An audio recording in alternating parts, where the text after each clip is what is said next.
Hey there, race fans. It's Race Day, Top 5 with me, Frank 5. The Great American Race, the Daytona 500, the Super Bowl of stock car racing. Boy, oh boy, was that something. I mean, wow. Big pileups, long weather delay, and maybe the Cinderella story in almost 10 years. Folks, let's talk about the 63rd running of the Daytona 500. Number 1, Michael McDowell. Yes, you heard me right. Michael McDowell from Glendale, Arizona, for Bob Jenkins and Front Row Motorsports have won the 63rd running of the Daytona 500 to kick off the 2021 NASCAR Cup Series season. What? Front Row Motorsports and Michael McDowell won the Great American Race? I expected 21 to be perhaps one of the crazy seasons ever, but not like this. Let's get a little background on Michael McDowell for maybe those of you who don't know who he is. As I mentioned, he's from Glendale, Arizona, but most people will probably remember Michael McDowell for that incredible, crazy qualifying crash he had back at Texas Motor Speedway in 2008 when he drove for Michael Waltrip Racing, and he barrel hit the wall head on after he got loose and barrel rolled 3-4 times, killing his Toyota, but thankfully he was not injured in that crash. That's probably the main highlight of his career until last night. And then he got kicked out of the ride at the end of the 2008 season. Then he had some rides with Start and Park teams and Tommy Baldwin Racing and Prism Motorsports, which, by the way, he made his first Daytona 500 start 11 years ago with Prism Motorsports after he raced his way into the duels. Then a couple years later, in 2013, McDowell earned his first career top 10 in NASCAR in general and in the Great American Race with a 9th place run. Then the next couple years, he kind of was just like, kind of here and there. And he drove full-time for Levine Family Racing in 2017. And then he went over to Front Row Motorsports in 2018 to be teammates with David Reagan, who's a phenomenal super speedway racer. And I guess Michael McDowell learned best from him. Then 2 years ago, Michael McDowell earned a top 5 finish in the Great American Race at Daytona. Michael McDowell's a really good super speedway racer. People don't give him a lot of credit, but he's always up front in these super speedways. Top 5, top 10s. Sometimes you'll see him leading occasionally, but I mean, this guy always finds a way up front in the super speedways when it matters the most. And yesterday in the Daytona 500, he was kind of running in the middle of the pack. He was caught up in a little skimmers, which I'll talk about in a little bit. And that left all 4 sides of his car with minimal damage, but not significant damage. They were able to fix it. And McDowell kept that 34 car in the lead draft for the entire night, put himself in a solid position running with his Ford buddies at the end of the race. And on the last lap going into turn 3, he shoves Brad Keselowski, who's still looking to win his first Daytona 500, towards the inside, trying to pass Keselowski's teammate, Joey Logano, and both of them got turned around and knocked into the outside wall. And Michael McDowell was ahead when the caution lights came on, which indicates the end of the race, and therefore, he has won the Great American Race, winning it over Chase Elliott, Austin Dillon, Kevin Harvick, and Denny Hamlin. I would like to say a big congratulations to Michael McDowell. He's one of the most liked guys in the sport, and he's a big believer in God. That's why he always, every time you see him in front of the camera, he always thanks God for the opportunity to say God is good. It's exactly what he said last night. And he had a lot of energy when he won that race. And today, even amid in social media, it doesn't seem real. Like, I can't believe I won the Great American Race. My first NASCAR win's a Daytona 500. Well, 10 years ago, his good buddy Trevor Bayne won his first NASCAR Cup Series race in the Daytona 500. And of course, 20 years ago, Michael Waltrip won his first NASCAR Cup Series race in the Daytona 500. If anybody else remembers 2001, we all know. We all know. But a big congrats to Michael McDowell, Bob Jenkins, Levine, Front Row Motorsports, Love's Travel Stop, the sponsor. Kind of fitting how that Love's car wins on sort of Valentine's Day because it ended at Monday night in the morning. And Drew Blickensderfer. Drew Blickensderfer almost won the Daytona 500 10 years ago when he was David Reagan's crew chief at Roush Fenway. But they changed lanes on the second to last restart, which is a no-no, and he got black flagged. Then they came back to July later that year with help from his teammate Matt Kenseth, and they went on to victory lane. So Drew Blickensderfer knows a thing or two about super speedway racing. So with that being said, Michael McDowell is officially in the playoffs for now, unless we get 16 more different winners. But, you know, this is going to be very interesting because he takes a playoff spot, and somebody that probably is really deserving of a spot may not make it this year. We don't know. We've got 25 more races to go, but this is a big win for this team. They're not one of the big powerhouse teams like Roush or Penske or Stewart-Haas or Hendrick or Ganassi or Joe Gibbs Racing. No, or Richard Childress Racing. No. They're not a bad team. They've definitely gotten better over the last couple of years. They usually run top 20, top 25. Then last year they started running top 15 and top 20 on a consistent basis with Michael McDowell and his then teammate John Henry Nemechek, who's gone back to the Truck Series. But Michael McDowell, to start off the year to win this race, which they don't show the payout anymore, but I'm pretty sure this thing gave them $1 million. For that team that doesn't have quite the budget like everybody else does, that's huge. These guys are going to stay funded for quite a while. So, perhaps the biggest Cinderella story to kick off the 2021 season since Trevor Bayne did it 10 years ago. That's pretty cool. Number 2, Denny Hamlin, who's going to try to win 3 Daytona 500s, looking for the three-peat, something that's never been done in the history of our sport in the Great American Race. He had the car to do it last night. He was up front for the most part, the early portion of the race before that big skirmish, which I'm going to get to in a second, and the weather delay, which was about 5 hours and 40 minutes. Hamlin laid in the back because he felt like, okay, this is getting too crazy right now. I'm going to cruise back and I'm going to wait for these guys to get maybe take each other out, and then I'll make my way to the front. Well, by the time we restarted the race, Denny Hamlin was right up there, and he literally stayed up there the entire night. He led the most laps in 98 laps. He won both stages. He was perhaps the car to beat. But in the last pit stop of the race, when the Toyotas pitted together, and they're outnumbered compared to the Chevys and the Fords in general, as well as what we saw in last night's race, he was outperformed. They were outperformed, and they got a slow stop on all 3 of their stops for all the leading Toyotas at the time. And therefore, they got separated, and they lost the lead, and they were never able to recover. So Hamlin had to settle for a 5th-place finish. It's not a bad start to the season. Unfortunately, the three-peat will not happen for him. I will admit, though, it was a long shot for Denny Hamlin to go for 3 in a row. Now, watching the first 2 stages, it looked like he's going to win 3 in a row. But after he got shuffled back on that last pit stop, I pretty much knew, unless if they start making moves with about 5 laps to go, there's no way he's getting back to the front. And he never did. They took a long time to get back to the front. Some guys didn't even try with about 5 to go. They waited till 2 to go. So it is what it is. Denny Hamlin will just have to look forward to next weekend's race. Number 3, calamity at literally the beginning of the race and obviously at the very end of the race. Lap 15. Listen to me now. Lap 15, Christopher Bell, driving for Joe Gibbs Racing now, gets into the back of Eric Almirola on the backstretch and turns him into the outside wall, collecting our pole sitter, Alex Bowman. And it takes literally half the field with them and a lot of competitive cars. Our outside pole sitter, William Byron, who's in a backup car. Martin Truex Jr. had to start the rear for an oil cooler change. 2017 winner Kurt Busch, Matt DiBenedetto and the Wood brothers. Jamie McMurray, though he was able to repair his car and get back into the top 10. Michael McDowell was in this crash. Other guys were in this crash. Ryan Newman, thankfully he walked away in one piece and no injuries at all. Ryan Blaney, I felt like he was going to be contender to win the Great American Race. He got taken out. He never had the chance. He never did. A lot of other guys. Tyler Reddick was involved. Michael McDowell's teammates David Reagan and rookie Anthony Alfredo were involved. A lot of good cars were taken on this crash. And I said, guys, what are we doing? 15 laps in? Granted, weather was on the way. You guys could have survived a 5-hour and 40-minute weather delay and got back in the race resumed with that literally almost all the field intact. And we literally wrecked half the field on lap 15. Come on, guys. Use your heads. And particularly Christopher Bell, dude. You got to use your head. You got to think better than that. It's too early to cause the big one.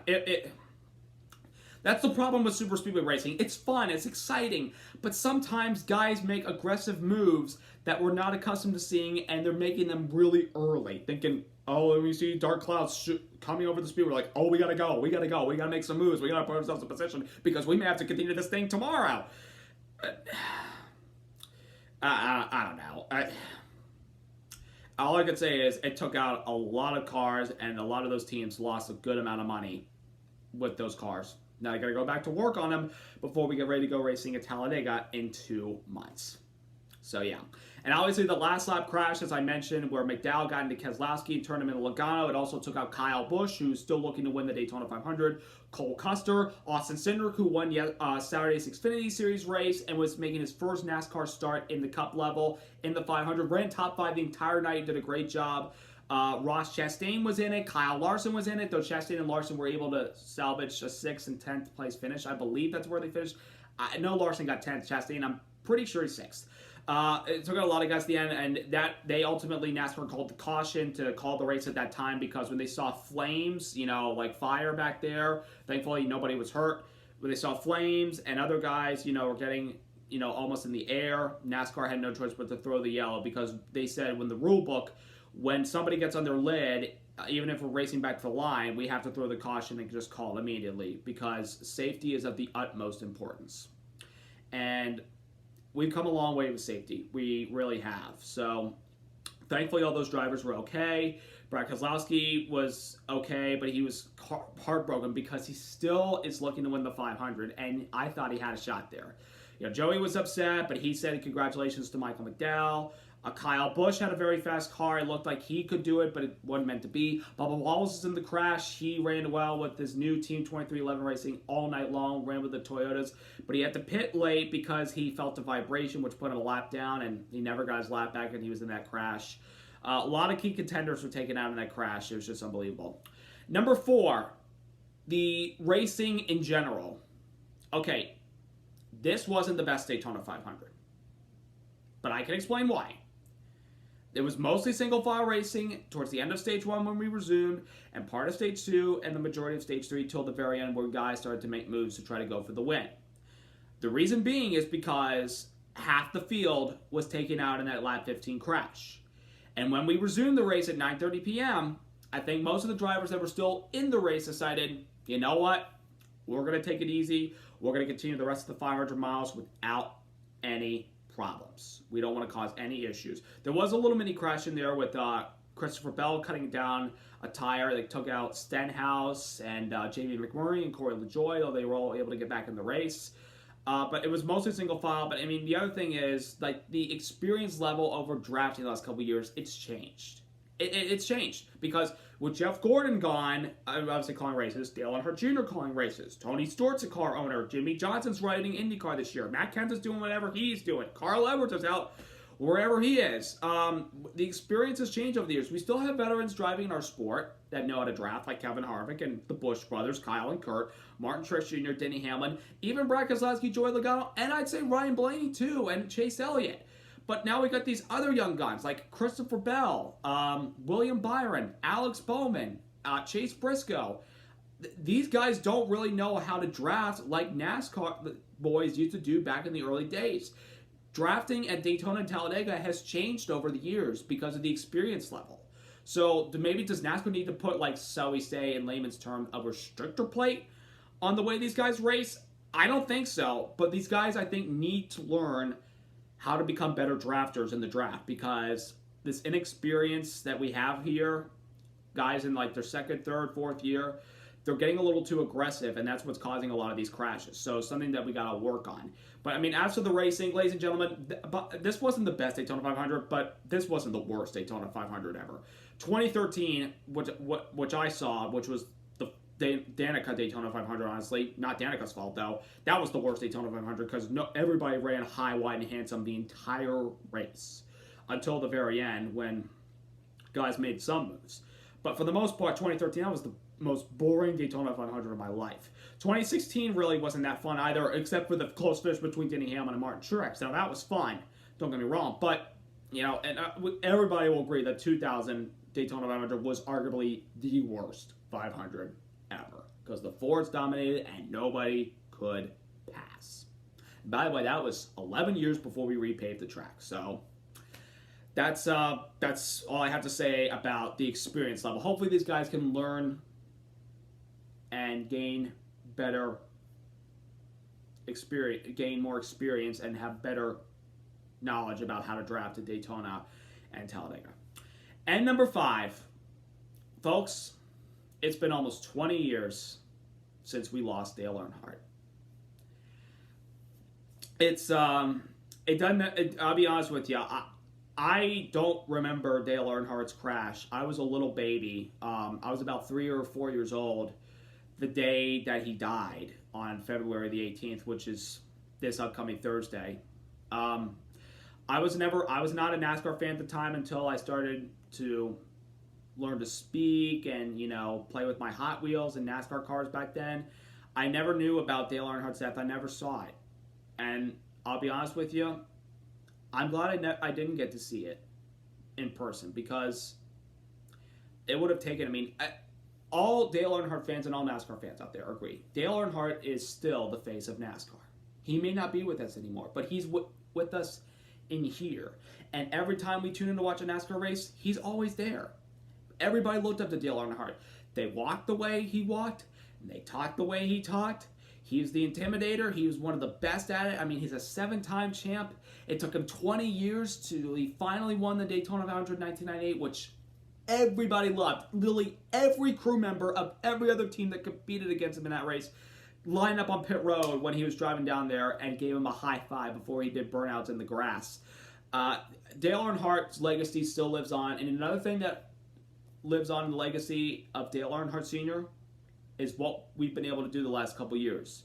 Improved safety. Improve the safety of these race cars.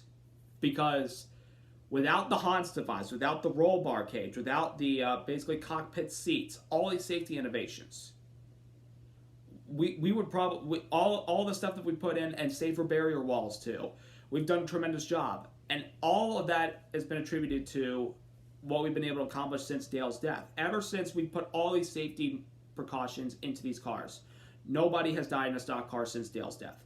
Now, last year, watching the Ryan Newman crash, there was a moment where we felt like we lost a driver.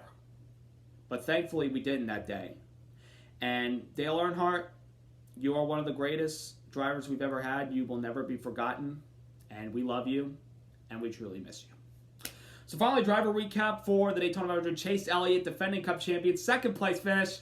Honestly, I'm really happy about this finish. I'll take it a heartbeat. Of course, last summer in the August race, the last race to make the playoffs, he finished second. I don't think a lot of people remember that because everybody was focused on who was making the playoffs, and of course, William Byron's first win.